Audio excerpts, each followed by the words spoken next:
നമസ്കാരം. പിണറായിയുടെ ദുർഭരണത്തിനെതിരെ ജനവികാരം ഉയർത്തിക്കൊണ്ട് ഈ നാട്ടിലുള്ള ജനങ്ങളുടെ അതിശക്തമായ വൈകാരിക വിക്ഷോഭത്തെ മുതലെടുത്തുകൊണ്ട് രാഷ്ട്രീയ നേട്ടം കൊയ്യുന്നതിന് പ്രതിപക്ഷ നേതാവ് വി ഡി സതീശൻ വിജയിക്കുന്നില്ല എന്ന പരാതിയുള്ളയാളാണ് ഞാൻ. പക്ഷെ നിയമസഭയിലെ സതീശൻ്റെ പ്രകടനത്തെ വെല്ലാൻ മറ്റൊരാൾക്കും സാധിക്കുന്നില്ല എന്ന സത്യം അംഗീകരിച്ച മതിയാവും. സതീശൻ നിയമസഭയിൽ പ്രസംഗിക്കാൻ എണീറ്റ് നിൽക്കുമ്പോൾ ഒരു സിംഹക്കുട്ടിയുടെ രൗദ്രമാണ് മുഖത്ത്. വാക്കുകളുടെ ഒഴുക്കിനും ആക്രമത്തിന്റെ കരുത്തിനും മുൻപിൽ ഭരണകൂടം വിറയ്ക്കുന്ന കാഴ്ച. അതുകൊണ്ടാണ് പോരാളി ഷാജിമാർ തുടർച്ചയായി സതീശനെ ടാർഗറ്റ് ചെയ്യുന്നത്. സതീശൻ പ്രസംഗിക്കാൻ എണീക്കുമ്പോൾ പിണറായി വിജയന് പോലും അങ്കലാപ്പാണ്. മുഖ്യമന്ത്രിയും മന്ത്രിമാരും എവിടെയൊക്കെ ഗോളടിക്കുന്നു അപ്പോഴൊക്കെ സതീശൻ സടകുടഞ്ഞ് ഒന്ന് എണീക്കും. സതീശന്റെ വാക്ശരങ്ങളേറ്റ് നിശബ്ദനാകുന്ന ഇരട്ടച്ചങ്ങനെയും മന്ത്രിമാരെയുമാണ് നമ്മൾ കാണുന്നത്. ഇന്നലെ ഊഴം ആരോഗ്യമന്ത്രി വീണ ജോർജിൻ്റെ ആയിരുന്നു. പഴയ കപ്പിത്താൻ സ്റ്റൈലിൽ ഈ കപ്പൽ മുങ്ങിത്താഴില്ല സാർ എന്ന ആവേശത്തോടെ ഇന്നലെ അങ്ങോട്ട് ആഞ്ഞടിച്ചതാണ് പ്രതിപക്ഷത്തിന്റെ മുഖത്ത് നോക്കി വീണ ജോർജ്. സ്ത്രീകൾക്കും കുട്ടികൾക്കും എതിരെയുള്ള പൊതു നിലപാടുണ്ടാകണം. ആ നിലപാടിൽ ഇങ്ങനെയുള്ള സങ്കുചിതമായിട്ടുള്ള രാഷ്ട്രീയ നിലപാടുകൾ ഉണ്ടാകാൻ പാടില്ല. അതിലൊരു നിലപാടേ പാടുള്ളൂ. അത് ആരതിക്രമം ചെയ്താലും അവർക്കെതിരെ ശക്തമായ നടപടിയെടുക്കണമെന്നുള്ളതാണ് സാർ അതിലുള്ള നിലപാട്. അത് മുഖം നോക്കാതെ നടപടിയെടുക്കും സാർ. അതിലേതറ്റം വരെ സർക്കാർ പോകും സാർ. ഒരു പീഡകനും രക്ഷപ്പെടില്ല. ഒരു കുട്ടിക്കും സ്ത്രീക്കും ഇവിടെ നിലവിളിക്കേണ്ടി വരില്ല. ഈ സർക്കാരിന് ഒരു നിലപാടുണ്ട് എന്ന് ആവേശത്തോടെ പറഞ്ഞ് ഭരണകക്ഷി ബെഞ്ചിന്റെ കയ്യടി നേടി വീണ ജോർജ് ഇരുന്നതേ ഓർമ്മയുള്ളൂ. പിന്നെ സതീശന്റെ ഊഴമായിരുന്നു. നിലപാടാണ് സാർ, നിലപാട് എന്ന് പറഞ്ഞ് സതീശനങ്ങ് തുടങ്ങി. തേച്ച് ഭിത്തിയിലൊട്ടിക്കുക എന്ന് കേട്ടിട്ടേ ഉള്ളൂ. അക്ഷരാർത്ഥത്തിൽ വി ഡി സതീശൻ ഇന്നലെ ചെയ്തത് അത് തന്നെയായിരുന്നു. കൃത്യമായി ഈ ദിവസങ്ങളിൽ നടന്ന ചില പീഡന ക്രിമിനൽ സംഭവങ്ങൾ എണ്ണി എണ്ണി പറഞ്ഞ് വീണ ജോർജിന്റെ മാത്രമല്ല ഭരണകക്ഷിയുടെ വായടപ്പിച്ചു സതീശൻ. SFI സഖാക്കൾ വിദ്യാർത്ഥിനികളുടെ നഗ്നചിത്രങ്ങൾ പ്രചരിപ്പിച്ചാൽ കേസെടുത്ത് 15 മിനിറ്റ് കൊണ്ട് നടപടിക്രമങ്ങൾ പൂർത്തിയാക്കി വിടുന്ന നിലപാടിനെ കുറിച്ച്, കൊച്ചിൻ യൂണിവേഴ്സിറ്റിയിലെ നോൺ ടീച്ചിങ് സ്റ്റാഫായ CPM നേതാവിനെ 10 വർഷം മുൻകാല പ്രാബല്യത്തോടെ ശമ്പള കുടിശ്ശിക കൊടുത്തുകൊണ്ട് ടീച്ചിങ് സ്റ്റാഫാക്കി നിയമിച്ച് അയാൾ വിദ്യാർത്ഥിനിയെ പീഡിപ്പിച്ചപ്പോൾ പീഡനത്തിനിരയായ പെൺകുട്ടിക്കെതിരെ കേസെടുത്ത CPMന്റെ നിലപാടിനെ കുറിച്ച്, കോഴിക്കോട് CPM ജില്ലാ സെക്രട്ടറിയുടെ മകന്റെ വൃത്തികേടുകളെ കുറിച്ച്, കോഴിക്കോട് മെഡിക്കൽ കോളേജിൽ പീഡനത്തിനിരയായ പെൺകുട്ടിയെ സംരക്ഷിച്ചതിന്റെ പേരിൽ ശിക്ഷ വിധിക്കപ്പെട്ട ജീവനക്കാരിയെക്കുറിച്ച്, AISF വനിതാ നേതാവിനെ പച്ചത്തെറി വിളിച്ചതുകൊണ്ട് SFIയുടെ സെക്രട്ടറിയായി പ്രൊമോഷൻ കൊടുത്ത കമ്മ്യൂണിസ്റ്റ് ഭീകരതയെക്കുറിച്ച്, അങ്ങനെ അങ്ങ് കത്തിക്കയറി സതീശൻ. സർ ഞാൻ പറയാം സർ. കാലടി ശങ്കര കോളേജ് പറഞ്ഞല്ലോ, രമ വളരെ ഇതായിട്ട് പറഞ്ഞു.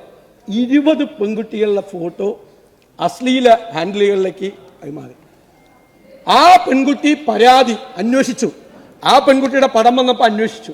ബാക്കി കുട്ടിയുടെ അന്വേഷിച്ചു. അപ്പോൾ 20ഓളം പെൺകുട്ടികളുണ്ട്. അവർ പോയി പോലീസ് സ്റ്റേഷനിൽ പരാതി കൊടുത്തു. ദേ അങ്കമാലി MLA എവിടെ ഇരിക്കുന്നു, പരാതി അന്വേഷിക്കണമല്ലോ. ഇയാൾ പോലീസ് സ്റ്റേഷനിൽ വന്നിട്ട് സാർ 15 മിനിറ്റ് പോലും അവൻ അവിടെ ഇരുത്തിയില്ല. വേഗം സ്പീഡാക്കി അവനെ ജാമ്യത്തിൽ വിട്ടു. സാർ നിലപാടാണ് സാർ, അത് നിലപാട്. 20 പെൺകുട്ടികളിലെ നമ്മുടെ മക്കളെ പോലെയുള്ളവരുടെ ചിത്രം അശ്ലീല പോസ്റ്റിൽ ഇട്ടവന് 15 മിനിറ്റ് പോലും പോലീസ് സ്റ്റേഷനിൽ ഇരുത്താതെ അവന്റെ നടപടിക്രമങ്ങൾ വേഗം പൂർത്തിയാക്കി അവന് ജാമ്യം കൊടുത്ത് VIP കിട്ടില്ല. നമുക്ക് കിട്ടുമോ? നിങ്ങൾ MLA അറസ്റ്റ് ചെയ്താൽ കിട്ടുമോ? 15 മിനിറ്റ് എത്ര നേരം ഇരിക്കണം? നിങ്ങളെയൊക്കെ അറസ്റ്റ് ചെയ്തിട്ട് റോജി M ജോണിനെയും ഒക്കെ അറസ്റ്റ് ചെയ്തിട്ട് കിട്ടിയോ? 15 മിനിറ്റിനകം തോളെ കൈയിട്ട് മോൻ പൊക്കൊള്ളാൻ പറഞ്ഞു. അതാണ് സാർ നിലപാട്. ഇവിടെ മന്ത്രി ഒരുപാട് കാര്യങ്ങൾ പറഞ്ഞു. അതായത് നമ്മളെ സോഷ്യൽ മീഡിയയിൽ സ്ത്രീകളെ അധിക്ഷേപിച്ച കാര്യം പറഞ്ഞു. Yes, please.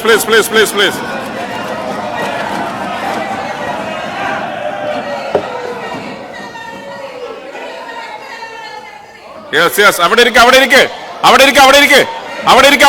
Yes, അങ്ങ് സംസാരിച്ചോ. സാർ, ഈ വിഷയം അവതരിപ്പിച്ച KK രമയെ അധിക്ഷേപിച്ചതുപോലെ സോഷ്യൽ മീഡിയയിൽ അധിക്ഷേപിക്കപ്പെട്ട വേറെ ഏതെങ്കിലും സ്ത്രീ ഉണ്ടോ സാർ? സാർ, മന്ത്രി വായിച്ചു. രമയെ അധിക്ഷേപിച്ച് നിങ്ങളുടെ ഹാൻഡിലുകൾ ഇട്ട കാര്യങ്ങൾ എൻ്റെ കയ്യിലുണ്ട്. ഞാൻ വായിക്കില്ല സാർ, വായിക്കാൻ പറ്റില്ല, എനിക്ക് വായിക്കാൻ കഴിയാത്ത തരത്തിലാണ്. കാണിച്ചു തരാം ഈ MLA കുറിച്ച്.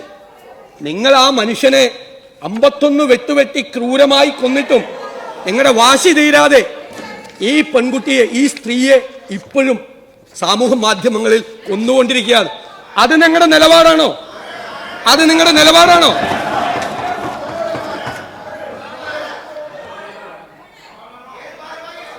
നിങ്ങളെ പേരുകൾ വായിച്ചു തരാം ഞാൻ.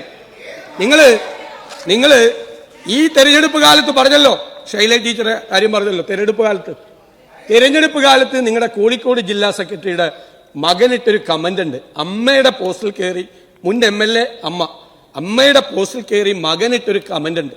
സാർ വായിക്കാൻ പറ്റില്ല, സാർ വായിക്കാൻ പറ്റില്ല. കാരണം അതൊക്കെ നിലപാടാണ്, സാർ.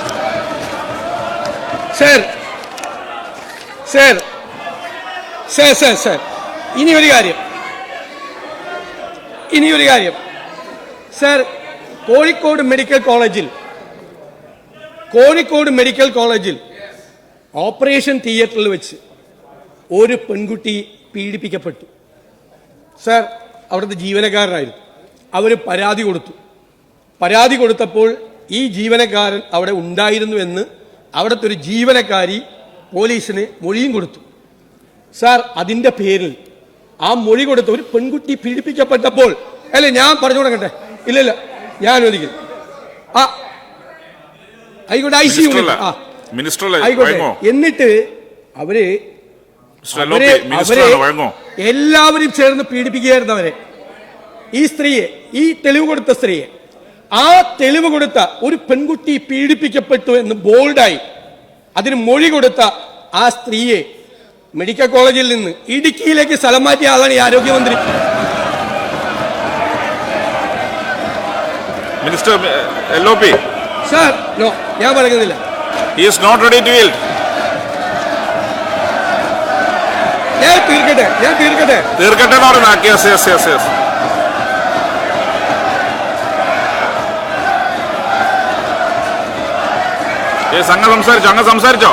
അങ്ങ് സംസാരിച്ചോ.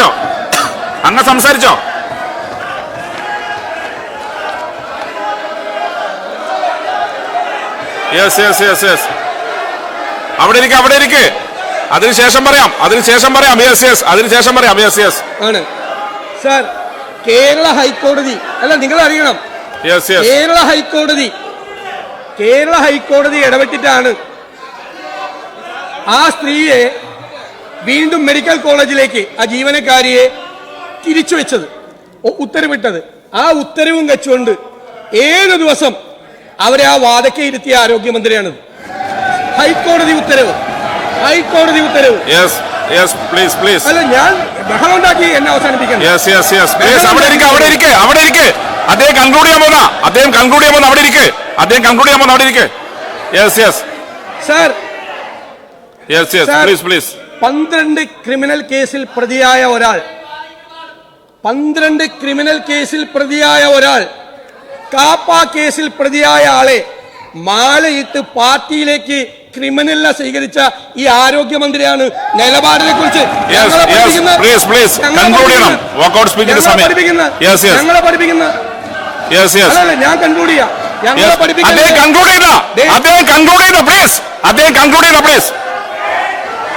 സാർ, നിങ്ങളവിടെ ഇരിക്കുന്നുണ്ടല്ലോ CPI മെമ്പർമാർ, ASFന്റെ സംസ്ഥാന വൈസ് പ്രസിഡന്റിനെ അധിക്ഷേപിച്ച് കേട്ടാൽ അരയ്ക്കുന്ന തെറി പറഞ്ഞ ആള് നിങ്ങൾ എന്തു പ്രമോഷൻ കൊടുത്തിട്ടാണ് SFI സെക്രട്ടറി ആക്കിയത്? അത് നിലപാടാണ്. പ്രമോഷൻ കൊടുത്ത് SFI സെക്രട്ടറി ആക്കിയത്. സാർ, ഞാൻ അവസാനിപ്പിക്കുക. സ്ത്രീകൾക്കും കുട്ടികൾക്കും എതിരായിട്ടുള്ള അതിക്രമങ്ങൾ വർദ്ധിച്ചു വരുന്നത് അവസാനിപ്പിക്കാനുള്ള നടപടികൾ സ്വീകരിക്കണം. ഇവിടെ പറഞ്ഞ 4 കേസുകളിൽ, പ്രധാനപ്പെട്ട എല്ലാ കേസുകളിലും നിങ്ങളുടെ പാർട്ടിക്കാരും പാർട്ടി ബന്ധുക്കളും പ്രതികളാണ്. അവരെ സംരക്ഷിക്കരുത്. സാർ, ഈ പാർട്ടിക്കാരെ ചേർത്ത് നിർത്തി ആ വണ്ടിപ്പെരിയാറിലാണല്ലേ, വണ്ടിപ്പെരിയാറിലെ കോടതി വിധി വായിക്ക്. 6 വയസ്സുകാരിയായ പെൺകുട്ടിയെ പീഡിപ്പിച്ച് കെട്ടിത്തൂക്കിയ DYFIക്കാരനെ പോലീസ് അങ്ങ് conclude, സംരക്ഷിച്ചു. please, please. സംരക്ഷിച്ചു, പാർട്ടിക്കാരെ സംരക്ഷിച്ചു. സതീശന്റെ പ്രസംഗത്തിന് മുന്നിൽ പിടിച്ചു നിൽക്കാൻ സ്പീക്കർക്ക് പോലും കഴിഞ്ഞില്ല. താൻ സ്പീക്കർ ആയതുകൊണ്ട് രക്ഷപ്പെട്ടു എന്ന തരത്തിൽ ഒഴിഞ്ഞു മാറുകയായിരുന്നു ഷംസീർ.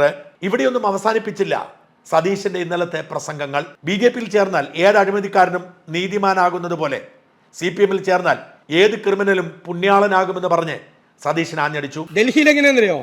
അഴിമതിക്കാരനാണെങ്കിൽ BJP ചേർന്നാൽ അഴിമതി ഇല്ലാതാവും. കേരളത്തിൽ എങ്ങനെയാണെന്നറിയോ? ക്രിമിനൽ ആണെങ്കിൽ നിങ്ങളുടെ പാർട്ടി ചേർന്നാൽ പിന്നെ ക്രിമിനൽ അല്ലാതായി മാറും. കണ്ണൂർ കോഴിക്കോട് CPM ലോബിയുടെ ഭീകരതയെയും വെറുതെ വിട്ടില്ല സതീശൻ. കണ്ണൂർ കോഴിക്കോട് ജില്ലകളിൽ നടക്കുന്ന കാര്യങ്ങൾ ഞങ്ങൾ പറഞ്ഞു. അതല്ല ഇപ്പൊ പുറത്തു വന്നില്ലേ? പുറത്തു വന്നുകൊണ്ടിരിക്കുകയല്ലേ? കണ്ണൂരിലെ പുറത്തു വന്ന കാര്യങ്ങൾ ഞങ്ങൾ പ്രതിപക്ഷം പറഞ്ഞ കാര്യങ്ങളാണോ? നിങ്ങളുടെ പാർട്ടിയിൽ നടക്കുന്ന സ്വർണ്ണ കള്ളക്കടത്ത്, മറ്റേ സ്വർണം പൊട്ടിക്കൽ തുടങ്ങിയ കാര്യങ്ങൾ, കോഴിക്കോട് നടക്കുന്ന കാര്യങ്ങൾ, PSC അംഗത്തിന് വേണ്ടി പണം പിരിക്കുന്നു. ഇന്നിപ്പോൾ സ്റ്റീൽ കോംപ്ലക്സ് ഗൗരവതരമായ ഒരു ആരോപണം. അതൊക്കെ നിങ്ങളുടെ കോഴിക്കോടത്തെ കോക്കസ് ആണോ? നിങ്ങളുടെ പാർട്ടിയാണോ? നിങ്ങളുടെ പാർട്ടി വളരെ അപകടകരമായ രീതിയിലേക്ക് പോവുകയാണ്. ഇരിക്കെ ഞാൻ അങ്ങേക്ക് വഴങ്ങുന്നില്ല. ഇരിക്കെ സാർ, ഇതുപോലെ എന്തെല്ലാം വിഷയങ്ങളാണ് സാർ ഇവിടെ ഉള്ളത്. ഞങ്ങൾ പറഞ്ഞു, ഇവിടെ പറഞ്ഞില്ലേ, കഴിഞ്ഞ ദിവസം പറഞ്ഞു. അതായത് സാർ, ഒരു 12 ക്രിമിനൽ കേസിൽ പ്രതി ഒരാൾ, കാപ്പ കേസിൽ പ്രതി. സാർ, അയാളെ ഒരു മന്ത്രി, സത്യപ്രതിജ്ഞ ചെയ്ത് അധികാരത്തിൽ വന്ന മന്ത്രി മാലയിട്ട് സ്വീകരിക്കുകയാണ് പാർട്ടിയിലേക്ക്. എന്ത് മെസ്സേജാണ് സാർ കൊടുക്കുന്നത്? ഒരു കാര്യം തീർച്ചയാണ്, നിയമസഭയിൽ സതീശനെ വെല്ലാൻ ഭരണപക്ഷത്തോ പ്രതിപക്ഷത്തോ മറ്റൊരു സാമാജികനില്ല. നിയമസഭയ്ക്ക് പുറത്ത് സതീശനെതിരെ എന്തെല്ലാം ആരോപണങ്ങളുണ്ടെങ്കിലും നിയമസഭയ്ക്കുള്ളിൽ സർക്കാരിനെ വിറപ്പിക്കാൻ സതീശന് കഴിയുന്നത് പോലെ മറ്റൊരാൾക്കും കഴിയില്ല. പ്രതിപക്ഷ നേതാവ് എന്ന നിലയിൽ 100% വിജയമാണ് VD സതീശൻ എന്ന് പറയാതിരിക്കാൻ നിവൃത്തിയില്ല.